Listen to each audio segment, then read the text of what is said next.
The Sinaloa cartel's gripped in a civil war. It's paralyzing its epicenter, the city of Culiacan, and it could spread.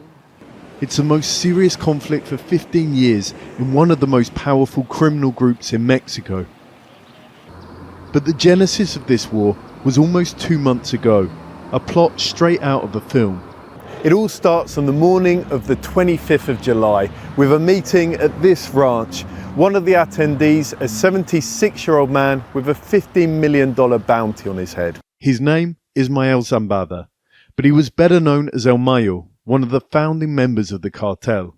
He was meeting one of its younger generation, Joaquin Guzman. Guzman was one of Los Chapitos, the sons of legendary kingpin El Chapo. They were rivals to El Mayo within the cartel, but that day they'd agreed to come together to help resolve a local political dispute. Instead, according to a letter that El Mayo subsequently released through his lawyer, something very different happened. As soon as I set foot inside of that room, I was ambushed. A group of men assaulted me, knocked me to the ground and placed a dark-coloured hood over my head, said El Mayo through his lawyer. It was a kidnapping, he claims, at Joaquin Guzman's hands.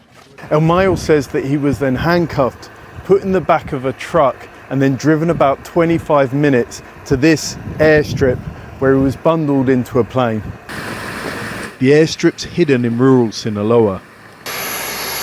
And this is the plane.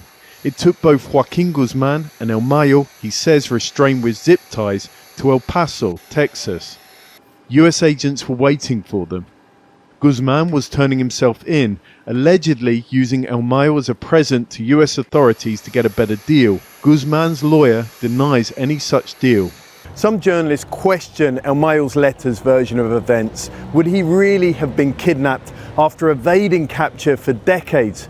But many others here in Culiacan see it exactly as he tells it, the great betrayal. And it was just the beginning of trouble to come.